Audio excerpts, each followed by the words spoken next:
Thank you, everyone, for joining me at the CUNY Graduate Center. CUNY has a very special place in my heart, but the Graduate Center particularly, because this is where I go to school.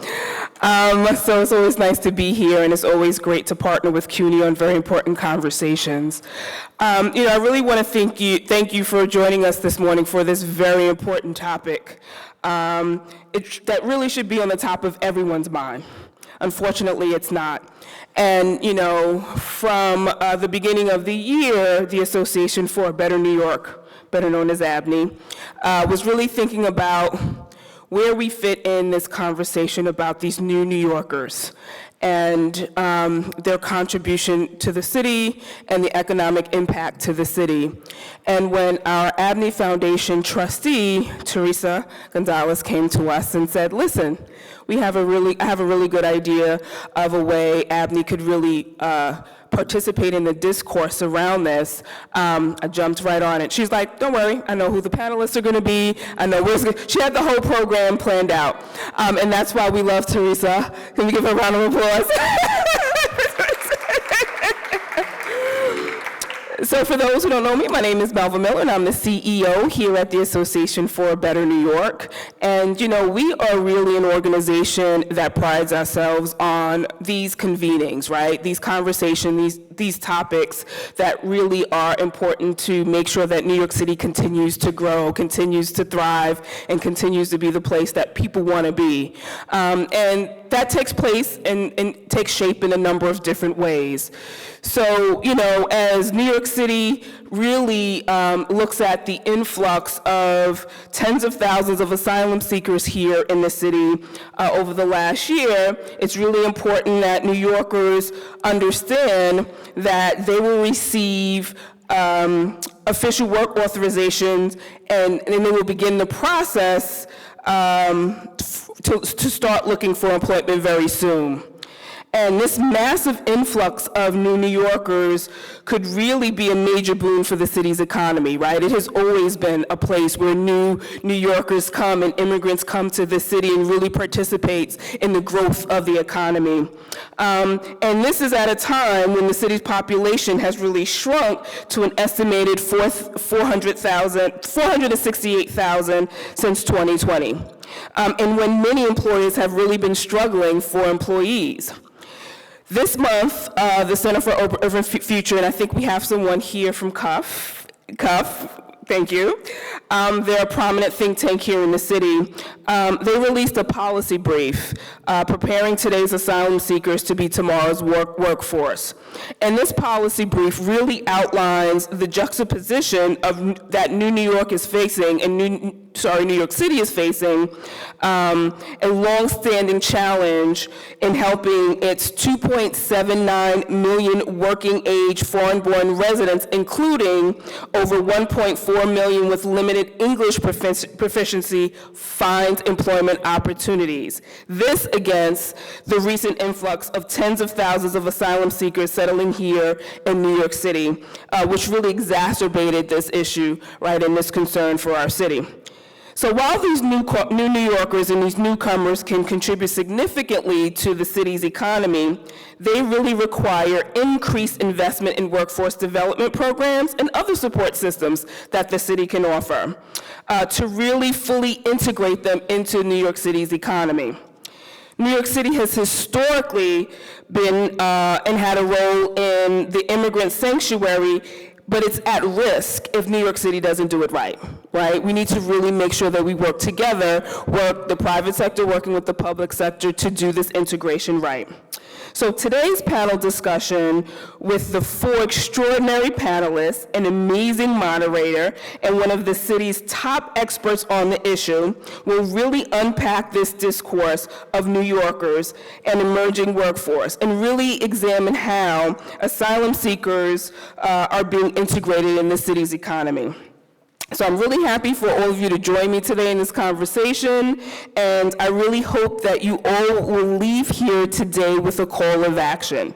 Because again, this should be on the top of everyone's mind, and I don't think it's talked about enough, and I think we all need to really help, one, raise the awareness, but two, to, again, figure out our role and how we can really help these new New Yorkers really integrate in the city's economy in a healthy way. It's going to be tough, it's going to be painful at the beginning, but the city was built on immigrants, and let's figure out how to work together to really integrate them in the city. So with that, first I would like to introduce our very special guest. Like I said, one of the city's experts on this issue, and is Deputy Mayor Williams-Isom. Give her a round of applause. Williams-Isom is the Deputy Mayor for Health and Human Services of the City of New York. She is a nonprofit executive, an attorney, and an educator with over 25 years of leadership and experience, currently holding the James Dumpson Chair in Child Welfare Studies at Fordham University's Graduate School of Social Service. She focuses on improving services for underserved children and families using an equity and social justice lens, and previously served as the CEO of the Harlem Children's Zone, where she oversaw programs, led a large staff, and enhanced data-driven services for over 25,000 children and adults.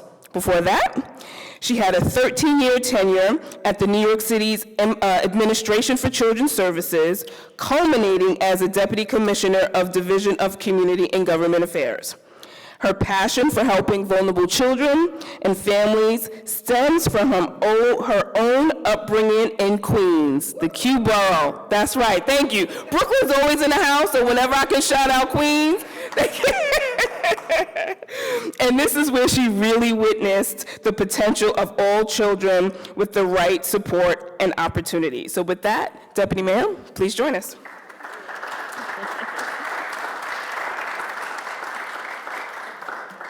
I'm gonna make it quick because I know we got a late start because we were waiting for Murad. I'm calling you out as soon as I get up here. Okay, all right. Good morning, everybody. And actually, I'm joking because I'm not the expert. The folks that you're going to hear from today are the experts in this. And I have to tell you, I'm just so happy that we are having a conversation not about the over 200 sites that we've opened, or 17 HERCs, or 116,000 people that have come here, and the right to shelter and all of that. We're going to be talking about a path forward. I don't really get the opportunity to do that with all of the noise, with all of the politics. So I know that we were talking about the fact that Governor Abbott is here, not too far from us this morning, and the drama and the chaos that he's trying to and others are trying to put here in the middle of New York City. And the question becomes, can we stand up? And can we still, even though we're going to have some policy disagreements, really see our path forward? And as much as I joke with Murad, that is always his crisis, his question to me, which is, how is this an opportunity? We can sit here and we can talk about all of the problems and the things that can happen. And so I need you all to do that. While I'm in the midst of the what's my capacity look like, I don't want to have families and children on the street. You know, we've gotten 13 buses over the weekend, another 4 yesterday, 3 today, and every day I am like, oh my gosh, I got to figure out how can I fix this so that we are managing until the cavalry comes. I think the cavalry may not be coming. I think we are the cavalry, and coming up with what that looks like in terms of work authorization, in terms of schools, in terms of integrating people, whether it's in resettling. I'm trying to move from the words of asylum seeker operations and really turn to this world of resettlement. Am I a little resentful that I feel like should the city be doing this by themselves? Absolutely not. We need our state partners. We need our federal partners. But in some ways, it's kind of like wink, wink. You guys are doing a good job already. Just keep on doing that. And so I think when you hear us, I want you to know that we get it on the one hand, but we have to keep on putting that pressure up and kind of, I'm trying to hold those two words, crisis and opportunity. And can we hold them both at the same time? Because I think that's actually what this moment is about. So I just want to thank you, because I don't get the opportunity to be in rooms with people who want to talk about something beyond the drama of the moment and want to talk about the opportunity, want to talk about what people are already doing and what they can do. And I said to somebody this morning, which is quite clear to me, we don't get through this on our own, New York City. And Lord knows we've made a lot of mistakes. We get through this being the the population that we've always been, made up of immigrants, made up of very smart people, made up of New Yorkers who have been through 9/11, we have been through COVID. You know, I didn't come to city government for this moment. I was like, I'm gonna do my child welfare stuff, I'm gonna narrow the front door, I'm gonna work with older adults, I'm gonna focus on mental health issues, all of the things that I thought I was coming to do. We're called at this moment to do something different. And so we can't really complain too much about it, or as people remind me, complaining is not a strategy, amen, right? I can complain and I can hope, but we also have to have a plan. And so I thank you all so much from the bottom of my heart. I'm going to stay here for a little while, and then I have to head down to an older adults cabinet because Commissioner Lorraine Vasquez will get me if I'm not there on time. And then afterwards, I'm going to be spending some time with our folks at Homeless Services, who yesterday announced that we're going to be able to use our City for HEPS vouchers statewide. Like, there's still work to be done. And so while we're in the midst of this, I want you to know that I'm still thinking about that portfolio of ACS, of older adults, of mental health, because we are going to get through this. We may not exactly see the pathway yet, but I know that we're better than this, and I know we're going to get through this together. So thank you so much, everyone.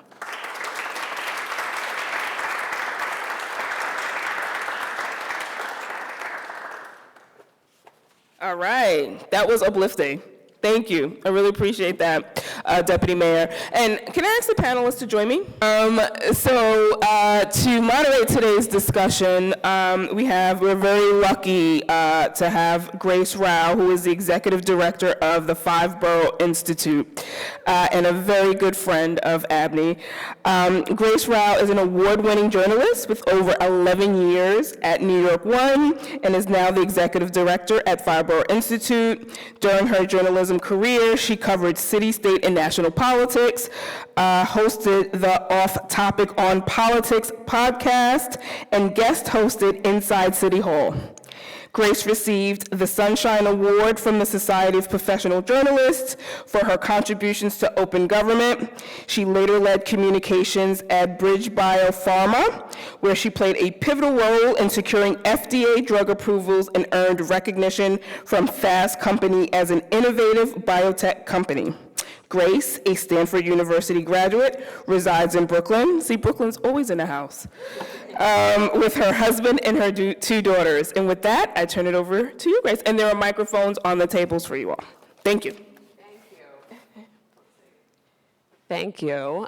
Thank you, Melva. Thank you, Deputy Mayor, for all of your work and attention, and I can only imagine how all-consuming this has been. Thank you for your commitment to helping these new New Yorkers arrive and get settled here. And I'm so excited about this conversation today because I do think, as you said, we have a real opportunity here. And I'm excited to be talking about a path forward when it comes to workforce and getting these new New Yorkers plugged into our workforce with our incredible panel. So thank you to ABNY. That was a very robust bio. I did a slightly shorter bio for our panelists, so I apologize. I don't have everyone's like college and residential info in here. But I'll start with Murad Awaude, who's the Executive Director of the New York Immigration Coalition. I'm sure many of you are familiar with Murad's work in this organization. They are the nation's oldest and largest immigration rights organization. Murad is an acclaimed strategist and organizer. He's the son of Palestinian immigrants, and he has been dedicating over 2 decades of his life fighting for low-income communities of color in New York. Next to him is Greg Morris, who's the CEO of the New York City Employment and Training Coalition. This is a coalition of workforce organizations, and Greg really guides the coalition's efforts to provide high-quality job readiness and training for underserved communities across the city, also connecting workforce development providers and industry partners so that they can create successful and sustainable on-ramps for current and future employment and economic development in New York City. We have City Councilwoman Carmen De La Rosa, who chairs the Civil Service and Labor Committee. She represents Manhattan District 10, which includes Washington Heights and Inwood. The councilwoman emigrated from the Dominican Republic as a child. She grew up in Inwood. That is where she has lived her entire life. And her advocacy and passion for justice are deeply influenced by her roots. Before being elected to the City Council, she also served in the New York State Assembly. And last but not least, Yesenia Mata, who is the executive director of La Colmena, an immigration and day labor rights organization. She is the daughter of formerly undocumented immigrants, and she is a lifetime advocate for immigration reform. She also serves in the U.S. Army as a military police specialist and was the former national Latino outreach strategist for Bernie Sanders' presidential campaign and was the political director of the Dream Action Coalition. So we have a really incredible panel of experts, folks from the advocacy world, workforce development, public sector, on the front lines of helping these new New Yorkers get settled. So we'll kick things off right away. I want to start, Murad, with you and the recent announcement from the Biden administration that they are going to extend or grant temporary protected status to migrants from Venezuela. This will put many migrants from Venezuela who are in New York on a much faster path to being able to work lawfully in the U.S. And I'm wondering if you can talk to us, A, about the significance of that announcement, and B, what it means for these newcomers in New York. How significant is this? So, good morning, everyone, and I apologize for being slightly late this morning. You can thank the MTA that wanted to stop my train and then the cab that took forever to get here, but it's really great to be in community with you all. And being here at ABNY, which is kind of like the melting pot of our city. So huge shout out to Melba's leadership and her continual innovation and thinking through our city's big problems, right? So I think the redesignation of temporary protected status is the largest designation that has ever happened. This is a monumental moment. Temporary protected status has been used historically as a tool by the President of the United States to provide relief to immigrant communities that are can't go back home because of disaster or conflict. And there's a number of countries that have had it and continue to have it, and others that we're fighting for their designation of it. But TPS, the redesignation of TPS for Venezuela, is going to allow over 500,000 people, and the numbers keep increasing. Everyone's like, how do you know the numbers? It's like, that's what we're getting from DHS. But it's going to be, I think, last week when it was announced, it was about 475,000 people, and as you're moving forward, you start realizing that the number is actually increasing upward of people who would be eligible for it. Just because you're eligible doesn't mean that you automatically get it. You have to apply. And here in New York, the vast majority of people, I'm not talking just about New York City, I'm talking about New York as a whole, because I think people tend to forget that people who come to New York City don't always just stay in the city's care, or don't always stay in New York City's confines. A lot of folks have also, stood up and gotten work in the informal economy and moved out of the city and are in, the border between Queens and Long Island, Westchester, and New York City. So it's approximately 60,000 people who will be impacted in New York State who will be eligible to get temporary protected status.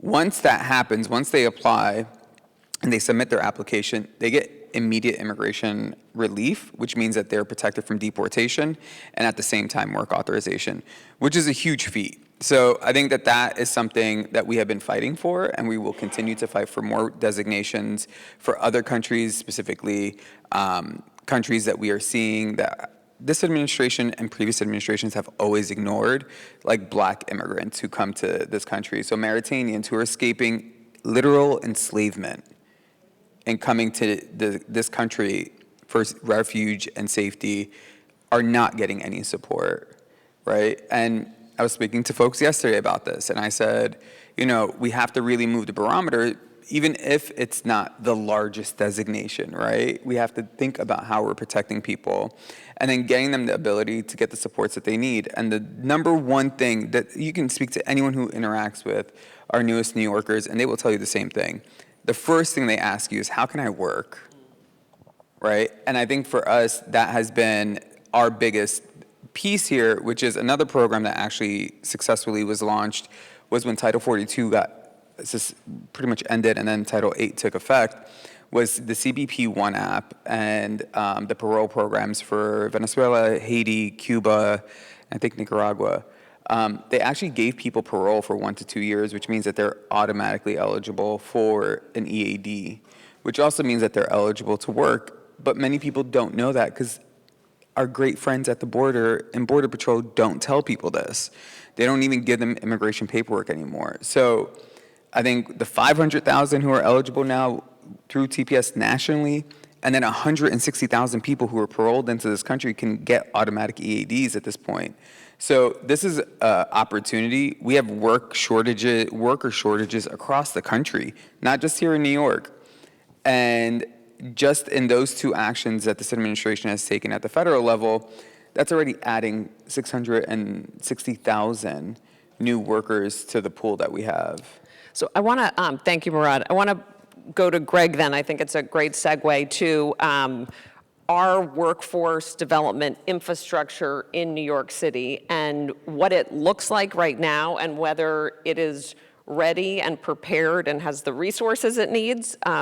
Spoiler alert, I think no, but the resources that it needs to help these new New Yorkers get plugged into the workforce and meet the demands of so many industries, as Murad said, that are looking for new employees. Thank you for this time. Good morning, everybody. So you already sort of foreshadowed this in that prior to this particular challenge that the city is experiencing, the workforce development city, and by the way, some people would suggest we haven't really had a workforce development sort of system in New York City.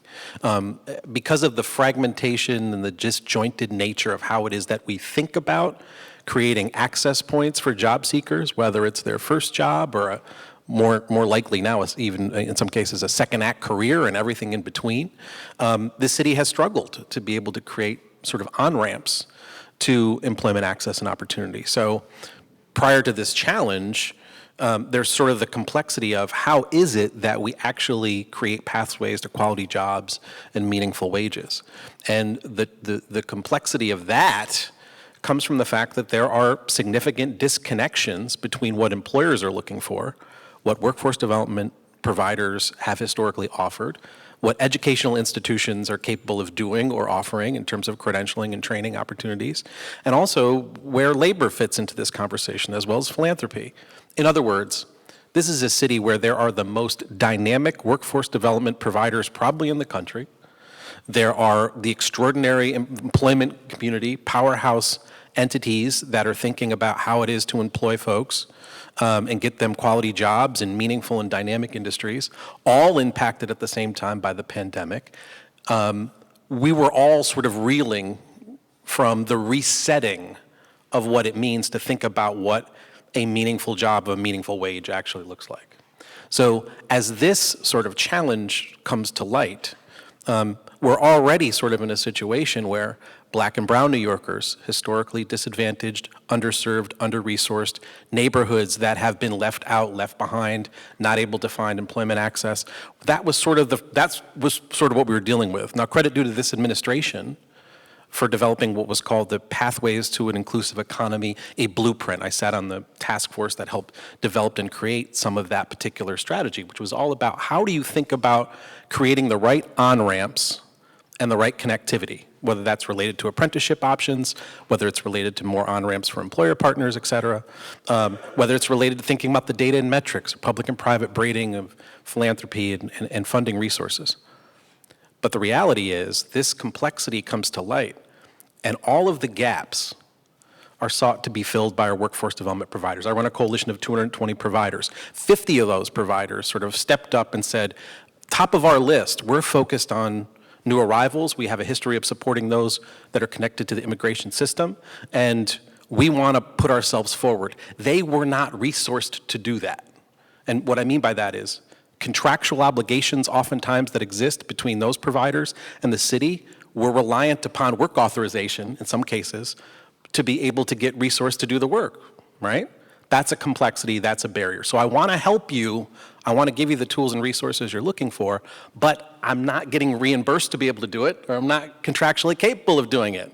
So then I have to lean on my private resources. I have to lean on other sort of savings and resources and other opportunities that I have as a nonprofit provider, presumably, to be able to sort that out. That is a particular complexity that is still being navigated. Thank you, Greg. And to the city councilwoman, you know, as we hear from Greg about some of the gaps and significant challenges, we have a willing workforce development infrastructure, but may not have the full resources to sort of meet the needs of the moment.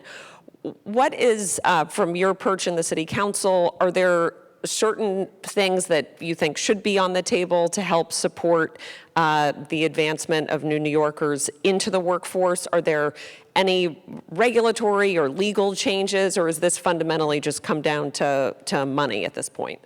Well, first of all, thank you for having us, and it's an honor to really sit with this group of experts in having this conversation. I think that we can't understate the fiscal obstacles that we face, right? I was reading a council report yesterday that puts us at a $12 billion gap. And that is a daunting task to try and balance a budget, as Greg mentioned, especially when all 51 of us, all 51 council members, are representing communities that have immense need.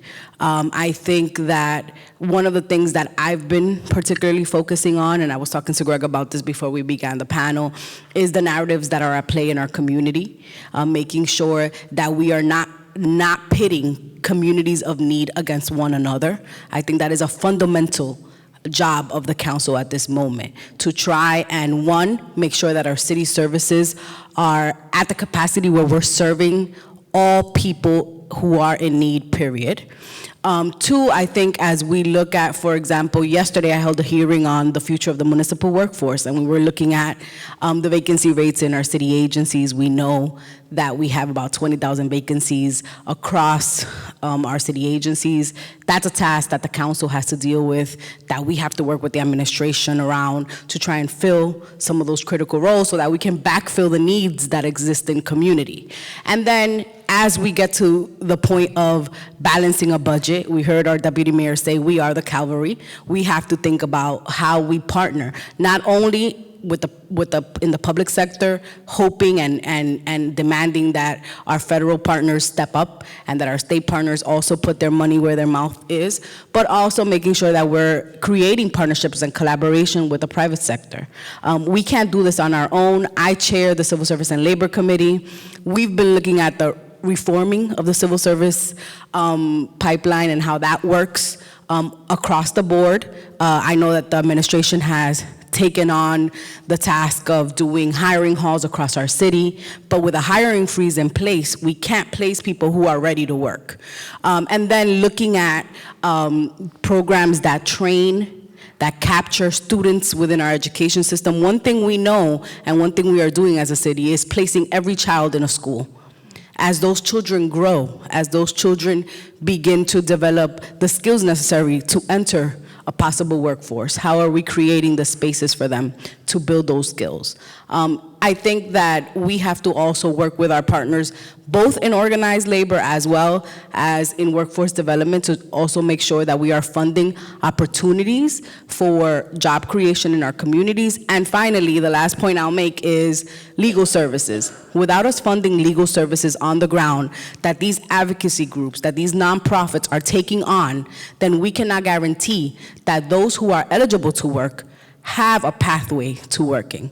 And so these are the issues that we're tasked with. We've begun our discussions of a November plan, following a budget vote eventually in June. So the council's beginning that work. We've held several hearings, more to come, and I'm looking forward to bringing back the opinions of the experts here to make sure that we're working together. Thank you so much. And Yesenia, I want to pull you in and want to hear, your organization is really on the front lines of working with people who are newly arrived in New York. What has been your experience? Do you have any positive stories about people who are getting work authorization and getting plugged into the workforce, or are we still a ways away from seeing that happen? Well, first of all, thank you for having us this morning. As you mentioned, I get so excited when I get to see this group of panelists because we're all organizing in our own way and working together. And yes, well, a little bit about La Colmena. We are an immigrant and worker rights center. We focus primarily on supporting immigrant workers through education, culture, and organizing and economic development. For economic development, that consists of workforce development. Part of our work is to provide construction site safety trainings, to provide cleaning trainings, to provide childcare trainings, and teach immigrant workers about their rights. We let them know that despite of them being undocumented, that they have rights here in the city of New York. And through that, you empower them, right? You empower them. And part of the work that we do while we're empowering them is also connecting them with potential employers. We allow them to negotiate their contract, always letting them know what is a minimum wage, right? Because they have rights. So we have heard various stories of immigrant workers that we dispatch to go out and work.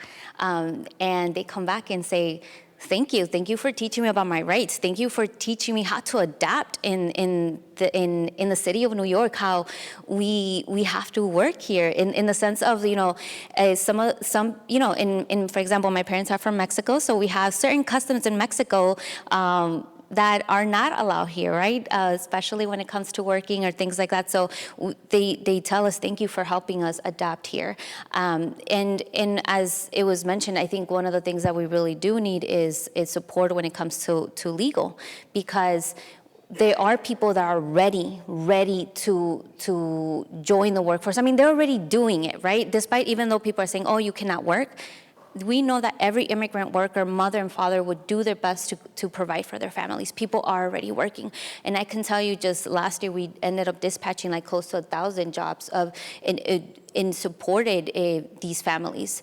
And I think it's also the time to be innovative, right? It's the time where we need to work with various agencies and private foundations or even with the city, because even though people are trained to join the workforce, if people want to contract them, right, they can't, because some of, they need a social security. So what we're doing now is working with private foundations too, where they provide us funds to provide like paid training for workers. So we're teaming up with hotels and giving them that like leg in into the industry. And they're getting that training and they get paid for it. And you see, if you have like, let's just say a husband and wife working, they end up getting paid for their training, and they say thank you because now I have funds to be able to buy food or at least start saving my money to get an attorney. And you see, it's I think going back to your question, there still needs a lot of work to do when it comes to legal, absolutely. And we have people like foundations like NYC that has done great work where connecting us and providing funding when it comes to legal. But I think going back to advocacy, we need to keep pushing harder. We need to make sure that there's money for legal. We need to make sure that we fight against that narrative that immigrants are here to take jobs, that they're here to destroy the city of New York. We know that's not true. And I say this as someone that is in Staten Island. We've seen how things are in Staten Island, and that is the type of environment that La Colmena operates in. We operate under constant threats from the far right, including right now because we ended up pushing back on the statement of what is happening in that specific shelter, when it's the Villa shelter. We ended up pushing back and said, no, you cannot be threatening the immigrant population. No, you cannot be telling people that you're going to kill them. You cannot be telling people that if they come out, they're going to get hurt. You see, it's like we need, as the councilwoman said, we need to keep fighting against that narrative, because then that voice ends up being louder. And we know that these people want to create violence, they want to create chaos. So I think this is why we need to continue pushing for legal. We need to continue working together as we are to make sure that we are what we say we are, a welcoming city, and we continue supporting those that come here with their American dream. Thank you. Thank you so much.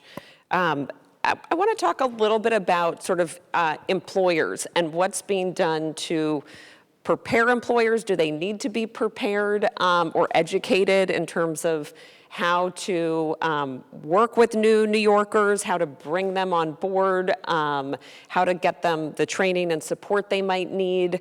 And I bring this up because there are, so many different industries. The hotel, hospitality is one, as Yesenia mentioned, food, like restaurants, bars, the city workforce, which has, I know there's a hiring freeze right now, but 20,000 vacant positions in the public sector, and healthcare. I mean, there are a lot of industries with big needs, and are those major employers ready and prepared, or is there work that needs to be done to get them set up to actually do the hiring?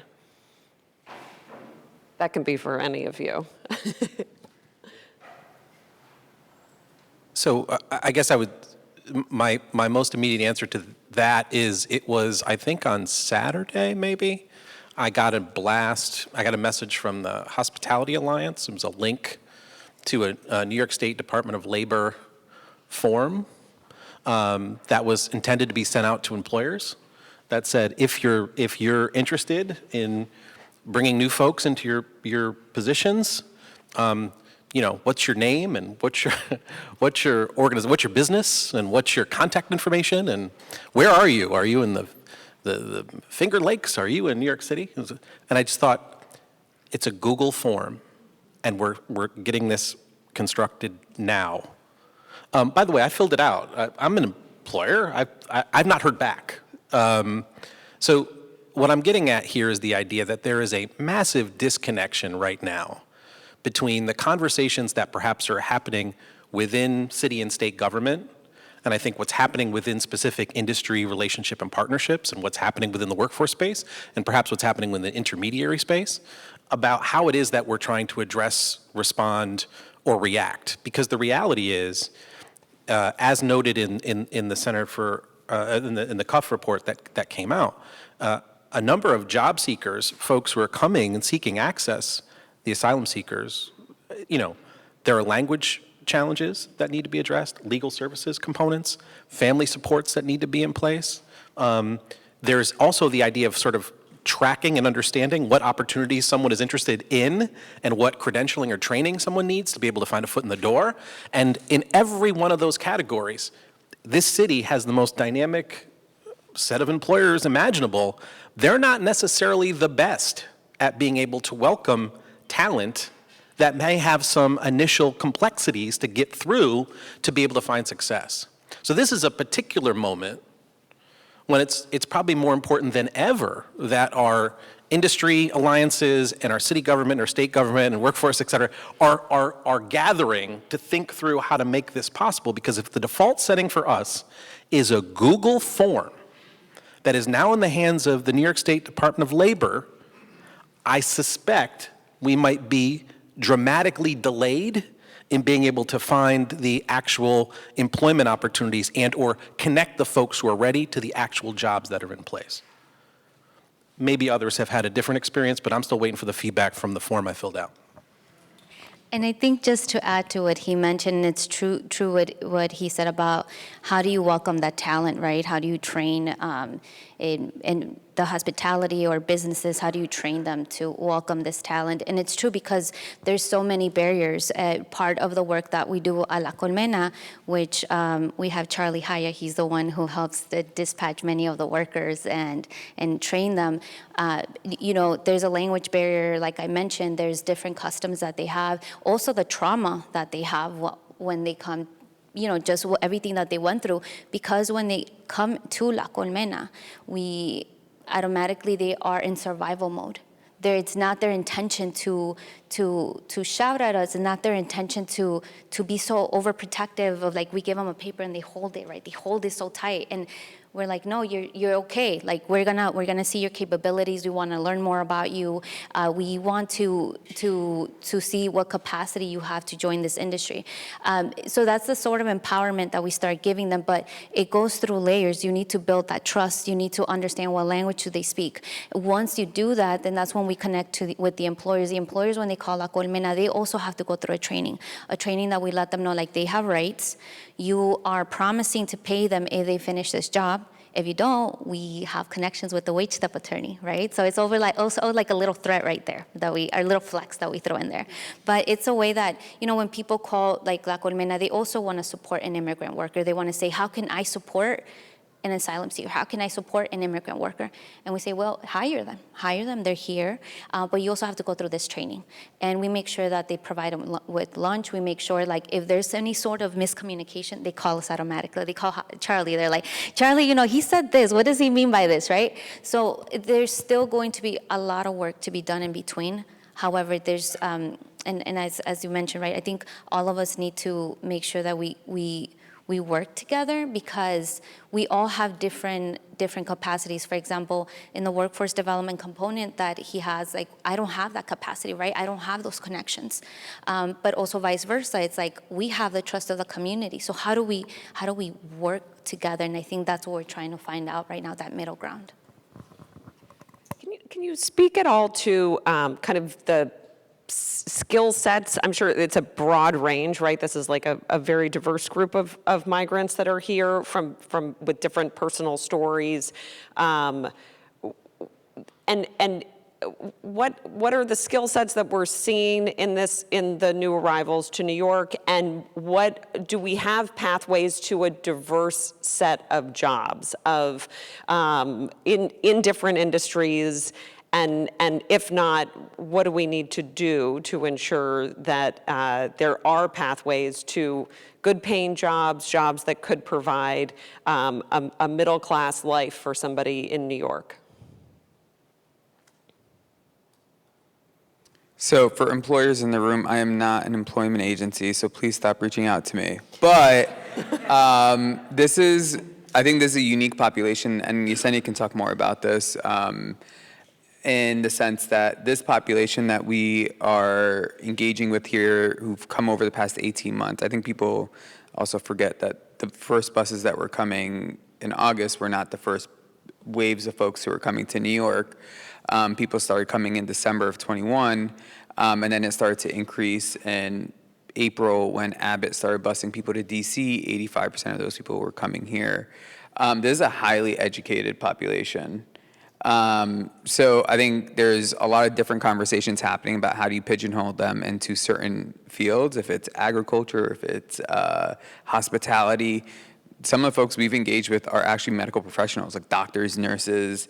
So while they may quickly be able to get a job as a CNA, they actually have the qualifications and certifications to be a nurse, a registered nurse, doctor. We've met a ton of engineers who also are, I think we have to think about a couple things in this regard, which is, yes, there's the industries that need a lot of workforce right now is hospitality, healthcare,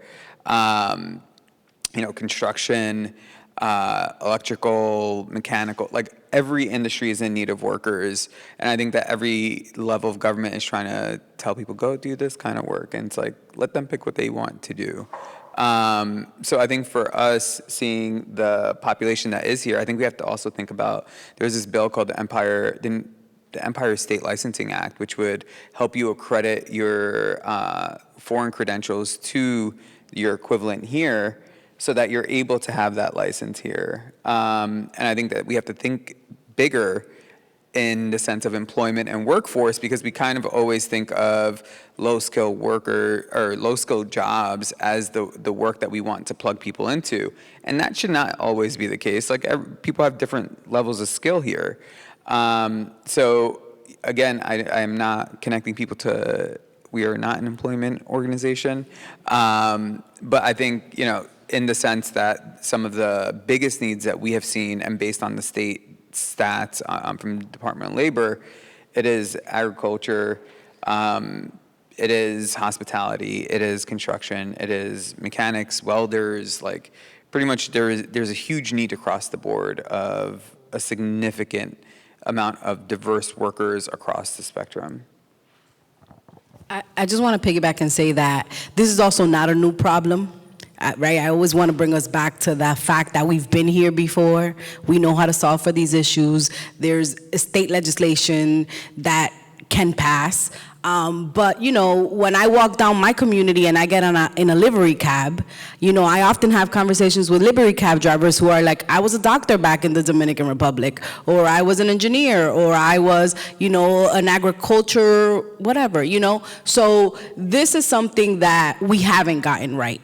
And history has taught us that we are undervaluing the contributions that can be made. But one thing that it does remind me of, something that the city council can control, is the ability to fund language access and also services for people to learn English, because sometimes is that lack of, I can't speak the language, that prevents people from going for the jobs that they know how to do in their own language. And so that is something that, as we look to future budgets, we have to take a look at. Just following up on your comment about the budget, how, given the budget constraints and the vacant positions in city government, how do you and the city council kind of rise to meet that challenge and advocate for investments in those programs and the filling of, you know, key positions that will be part of the effort to make sure that these new Yorkers get plugged into the economy? Yeah, well, I think the first thing is we know that it is a dire, like, we don't want to understate how dire it is, but we also know that we have money in the reserves. We also know that when a fancy capital project comes out, all of a sudden millions and millions of dollars are found somewhere in the ether to fund that money.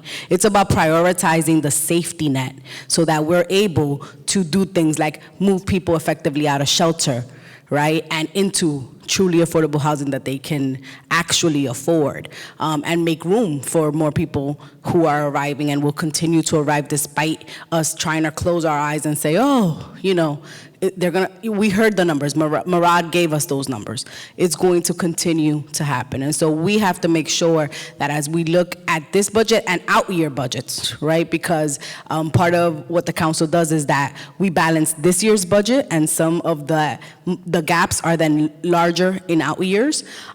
We have to make sure that we are not only funding for today, planning for tomorrow, but we have to make sure that we are not, as I said, pitting communities against each other. One of the challenges that we have had historically, for example, is childcare, right? This council has been very big about childcare, how we're funding childcare.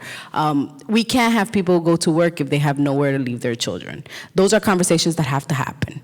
When we think about access to food, how do you go to work when you have an empty stomach, right? Those are things that, as we fight for this next budget, we also have to take a look at how are we delivering. And then I don't remember which one of my colleagues here mentioned it, but contracting. There are millions and millions of dollars that are held up that haven't reached the nonprofits that are doing this work on the ground. And so we also have to unlock some of those challenges. Can I just jump in real quick on specifically the budget? Because I feel like we kind of, like, every time there's like a big crisis, we get lost in the fog. And then leadership is like supposed to show you the way forward, right? It's like, we're gonna get through this. There's just, you know, it's like a little ripple in our road, and we're gonna get through it, we're gonna get through it. We have not been hearing that messaging, so I think it makes everything a lot more anxiety filling, right? So I just wanna give us, I wanna go back in history, and not very far, like about a year ago, or even before a year ago. When this administration came into office, they already knew that the COVID money was going to disappear. That was $4 to $5 billion, all right? They also had to renegotiate what would be potentially $16 billion in labor contracts, which workers deserve to get paid, and they need to be paid well. So just in that, over the next 5 years, there's going to be at least $21 billion of deficit. So in this moment, what we are seeing is how the narrative has actually gotten flipped, and the finger pointing has been moved to scapegoating literally the most vulnerable and marginalized communities in our city and putting a target on their back. So I think when we were talking about budget, it's important that we talk about what actually got us to where we are right now. And to be, you guys can look this up. And I think that people tend to go with what's in the headline of like $12 billion on migrants. It's not. We've spent 1.8, almost $2 billion in 18 months. And this administration came in with the mindset of cutting budgets. And even before the migrant population was bigger here, they cut about $400 million from the education budget. They also cut some services. So I want us to, go back into time and remember that we do have, I think we just need to be transparent about like what's happening as opposed to looking for excuses. And if the strategy is, let's keep making this look really bad nationally so that the president actually takes action, gives us money, that's not a strategy. That literally is going to backfire on us and continue to harm our city, our state, and nationally, the movement we've been building to actually deliver for all of our communities. Because prior to people waking up a year and a half ago of hearing about immigrants in this country, immigrants were building this country for the past 200 years and will continue to do so and be the economic backbone of this country. And I don't want to say that our only worth is the economic aspect, but if you look at every single aspect of this country's history, it is every wave of immigration that has helped sustain it into the future. Thank you, Murad. We're going to I have one sort of closing question for the panel, and then we'll open it up to you all. When Melva was kicking this off, she talked about a call to action for all New Yorkers. So I want to just go down the row, and we can start with you, Yesenia.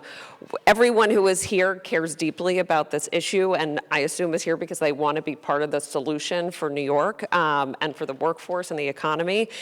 What is one thing or two things, or we could just say one thing, what is one thing people here can and should be doing to be part of the solution? Boy, just one. Okay, I'll try to put three in one.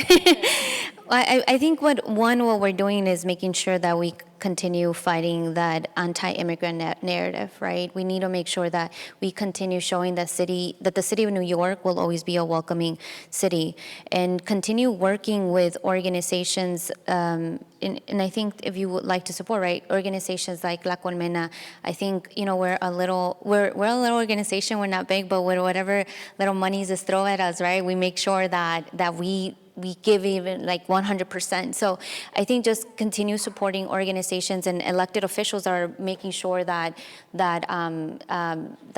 we are heard in the other agencies as well. And I think just lastly, we need to not just stop here.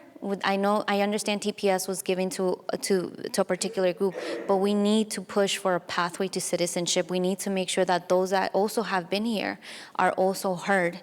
Because one of the things, and I'm just going to throw this out there, we hear the far right. We hear, for example, Congresswoman Nicole Malataki is trying to use those talking points, saying like, hey, well, what happened to the ones that have been here before? You are now pushing another narrative. No, we have been pushing for this, and it's people like that or people that think like that have been stopping every effort that we've been trying to do in Washington, right? So overall, it's like, let's not forget about the rest of the community that's here. Let's continue pushing forward together. I would say that I'm going to point the finger right back at me and say that we need to hold our elected officials accountable, both locally but also nationally. There is so much that can be done. And I want, New Yorkers to know that even if you're not possibly, and I don't know how this could be, but possibly not directly impacted by knowing a family or having had these conversations, let's inform ourselves so that we are able to then hold people accountable and speak fact from fiction. I can't tell you how heartbreaking it is as an immigrant, as a daughter of immigrants, when I walk down my community and someone says, I didn't get an apartment because they gave it to an asylum seeker. That's not true. That's impossible. It cannot happen. They do not qualify for apartments in the housing lottery. So we have to be able to be the ambassadors of, I came to this country and I'm sitting here as the first woman elected to the city council for my district because there was an opportunity that was given to me. And we have to remember that, whether it happened to us or our ancestors before us. All of us got here somehow. And so we have to be ambassadors of that, because it's not enough to just say, New York is a sanctuary city. What does that actually mean? And there's enough resources in this city for all of us to be able to thrive. Yeah, I think we've got to do the hardest thing, I think, for us to do is to do two things at the same time. And that is we have to address a very immediate need and what we're confronted with right now while we build the scaffold to think about where we're going to be a year, 2, 3 years down the road. And specifically in workforce development space, that means we've got jobs to fill now. How quickly can we fill those jobs while we think about the next generation or the next group that's coming up the ladder? You can't do one without the other. If you do, and all your investments are, let's say, in young adults, for instance, which is what this administration has sought to do, that's great for this pocket, but what about reskilling and upskilling? Here, this is a great moment when reskilling and upskilling really matters to be able to transfer folks from one opportunity to another. All that to say, we've got to do two things at the same time.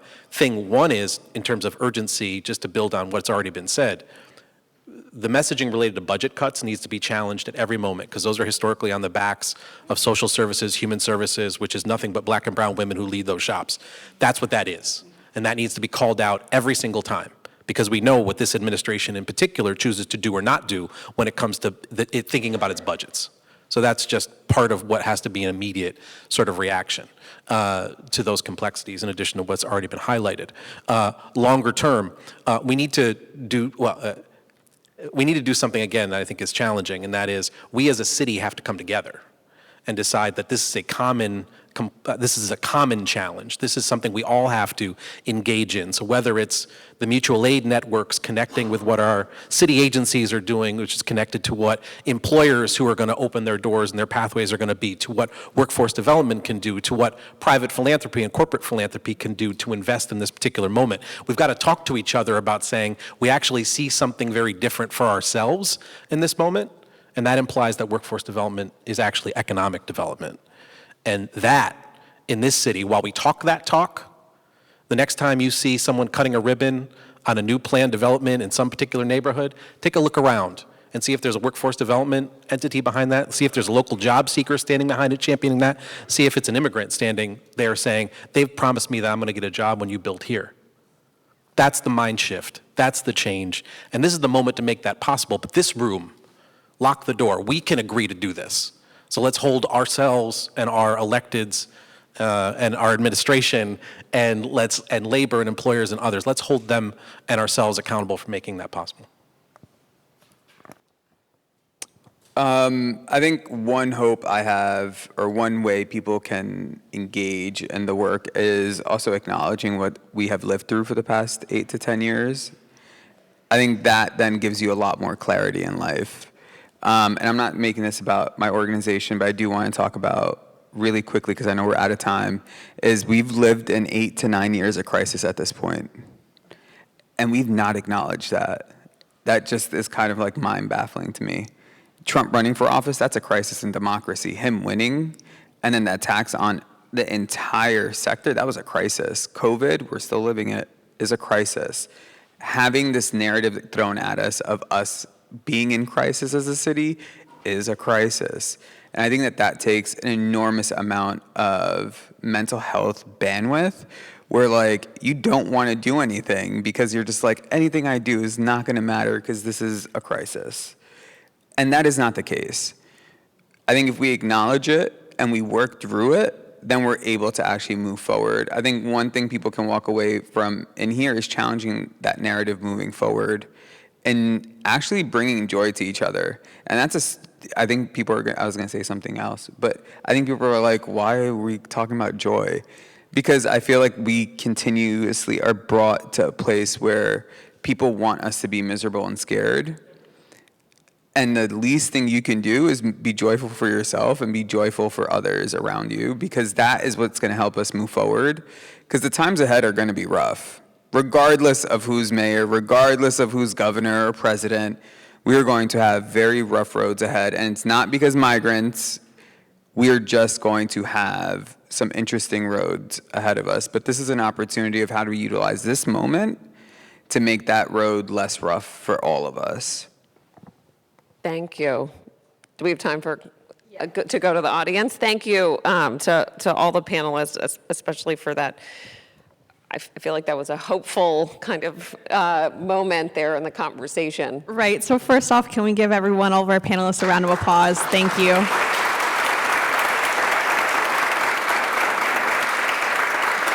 And to Grace as well. Thank you, Grace. Okay, so we'll have time for a couple questions. Does anyone have I'll bring the mic to you if so. Any questions off the bat? Thank you. Good morning. Dean Angelakos, the Executive Director of Greater New York Lesset, which is a nonprofit trust within the Mason Tenders District Council. We spend a lot of time, the vast majority of our workers are people from distressed communities, people of color, often recent immigrants. We spend a lot of time going after nefarious contractors. In addition to trying to expand our market share, we go after a lot of nefarious contractors, both on the public and private side, who are exploiting workers. So there's this population of exploitation that's going on currently. Workers putting themselves at great risk, and we try to bring that to light. And I got to also commend the councilwoman. We're working on legislation right now also to address some of those issues. Thank you for what you've done. I just want to say that I think there are a lot of nefarious contractors out there right now that are salivating, waiting for this population to come so they can put them to work and to exploit them. So plus you talk about rates, they'll take whatever they can get, and they're happy with whatever rates they're getting, regardless of the fact that they're making a fraction of what they should be making. So I think some of those protections we need to ensure that those protections are in place. And I think the partnerships we talk about, working with labor, and we work very hard at also partnering with private contractors and developers as well. So there's a lot of responsibility out there, a lot of finger pointing as well, but I think the exploitation, I think that's something that we really need to address as the population gets assimilated and, again, goes through the work process. So. I would just want to say that I want to thank you for your comments. Construction continues to be the most deadliest industry in our city. And most of the workers who perish in that industry are immigrant workers, are most vulnerable to exploitation. The sad part about all of this is that as a city, we know who these contractors are, and we continue to give them contracts. So again, I mentioned the word accountability. I think that this is a perfect example of where it's needed. We can't continue to allow these contractors to come into a community when we know the cycle of exploitation that's going to continue to happen. And we do have some legislation in the city council, and so we're looking forward to continuing that work. Let me just add, if I can. It is every spot on, 100%. I just want to make a note of something, and that is, and again, you can imagine some of the connectivity here. When you look at the trajectory of jobs that are going to really growing now, going to grow between now and like 2030, the biggest category is related to healthcare, and specifically, it's related to like adult home health care. The wages for those jobs have seen some increase over the course of time, but are not nearly enough right now for someone to live safely and comfortably and successfully in this city. So it's absolutely 100% the case that there is exploitation, and there are folks who are, to your point, salivating to take advantage. There are already folks who are taking advantage. But we also live in a city right now. Grace Bonilla was here earlier from United Way. That report came out. 50% of working households can't afford to live here, can't meet their basic needs. The jobs with the biggest trajectory of growth over the course of time aren't enough to live here. So let's be mindful, to your point, spot on, and also let's be mindful that are we just preparing people for economic deprivation, regardless of what their genesis is or their starting point is or their point of entry into the city.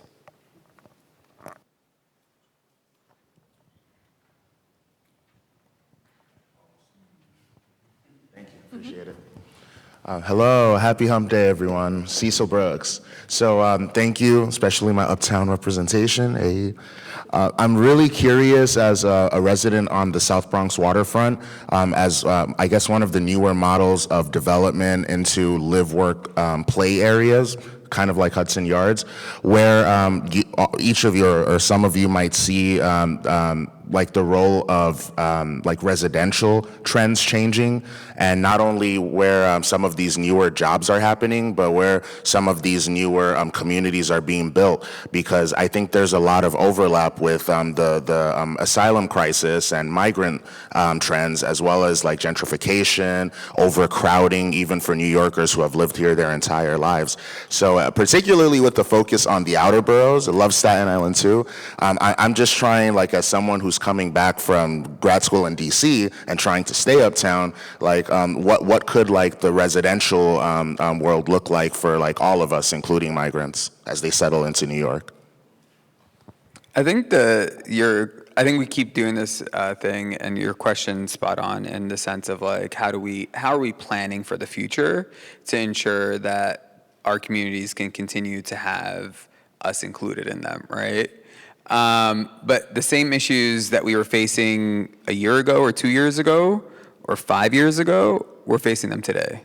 So when we're talking about housing and affordability, and these were issues before asylum seekers got here.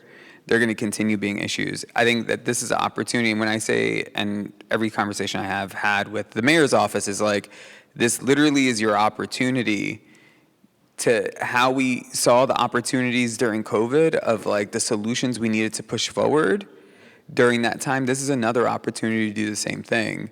So I think for us as an organization, all of our solutions are solutions that help everyone. They're not specifically Band-Aids for one community over another. It's a collective solution that helps everyone move forward. So the development that's going to happen needs to really focus on ensuring that we're building, right? Like I was looking at building numbers. Don't ask me why I look at weird stuff like this, but like we're not building here. And if we're not building, that means we're not building any affordable units. We're not building any supportive housing. We're not building the housing that our communities actually needed. And then we have the most people getting evicted. So if this is all happening and rents are, the highest they've ever been, where are people supposed to go? So that's the question that I think we need to continue to push is like, yes, city FEPS is amazing. We need to give that to folks. But we also need to make sure that we have protections for tenants, that we're building housing, and that we're continuously making sure that people have the rights that they need as they're moving, regardless of when they got here, 50 years ago, 50 days ago, that when you are here, that you're going to be able to not just survive here, but to thrive here. +1. Great. Thank you, Murad. I think we're going to do one more question, and then we'll wrap up. Hi, everybody. Good morning. Veronica Smith from Public Health Solutions. We're the largest public health nonprofit in New York City, been around for over 60 years, and we provide direct services in a variety of issue areas, including health insurance, sexual and reproductive health, maternal and child health, and so on. My question to the panel is, how do we tap into private money? Because as much as we love city and state contracts, we are bound by a lot of constraints, and we are required to do more with less, given inflation and given the cost of delivering care. And it is really difficult for my organization to be able to make our workforce whole. And we have nutritionists that are eligible for the programs that we are recommending our clients sign up for. And that's wrong. It's an equity issue. It's not okay.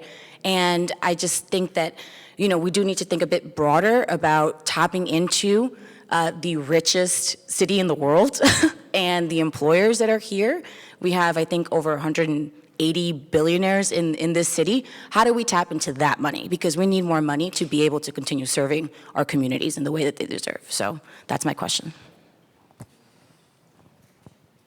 I think when we look at what's happening in the state and has been happening in the state in terms of innovative solutions for taxing the ultra-rich in our city. That is a conversation that continues to happen there. Unfortunately, the city council where I am now doesn't have the authority over that, but I fully support it. I also think that as we look, so last year there was a big campaign around pay parity for human service workers. Those type of campaigns are important.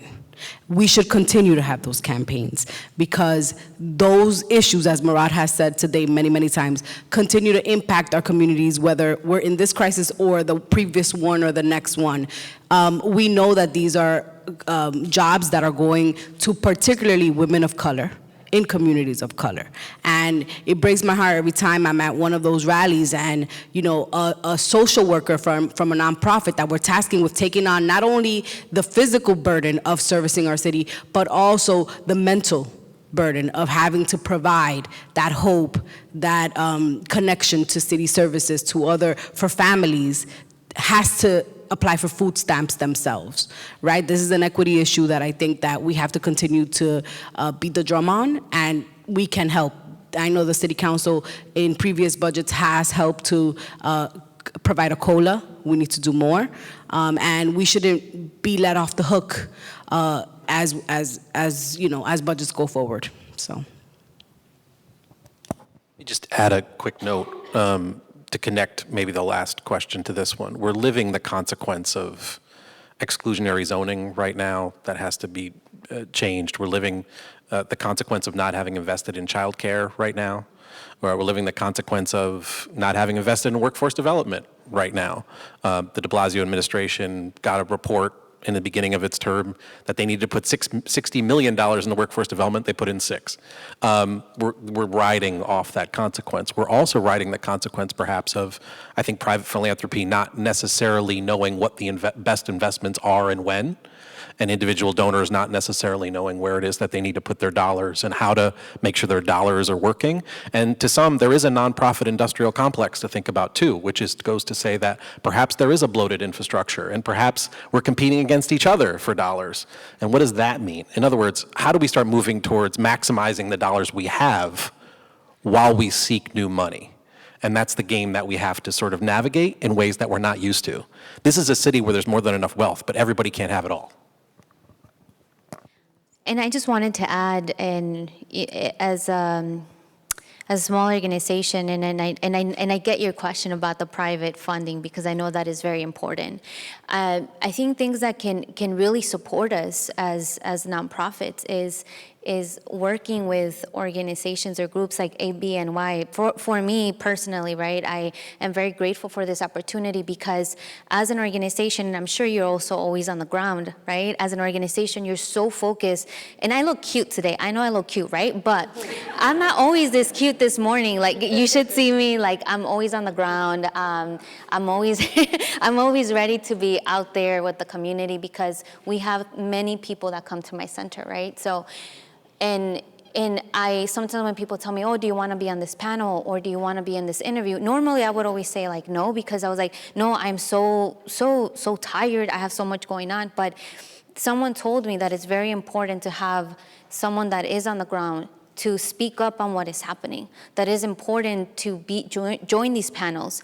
And I think many here in the room, right, if you have the opportunity to put organizations that are doing this type of work in the front, believe me, that goes a long way. And thankfully, I remember one time someone invited me to a panel, and I was able to talk to some private funders, and then that is how our hospitality pay training came about. And that's why I was like, oh, maybe when I'm done with ABNY, somebody's gonna, throw some money. But, and now, over there, raise your hand.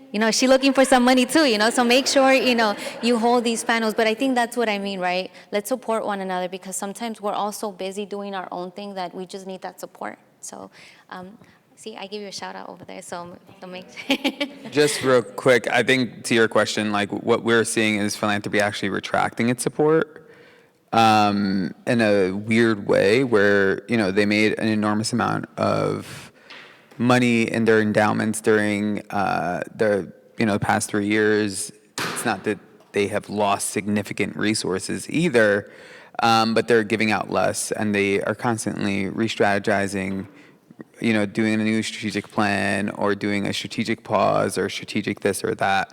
And I think that the challenge here is having the conversations with the good foundations that we all know, i.e. like ABNY's foundation, to have those conversations with philanthropy and be like, this is your opportunity to step up. This isn't a moment for you to wait and see who else is going to do something.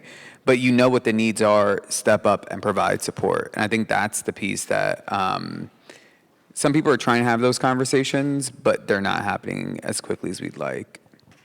Thank you. Thank you to everybody in the audience who came out for this really important conversation. Thank you to ABNY and to Melva for hosting us and putting this together.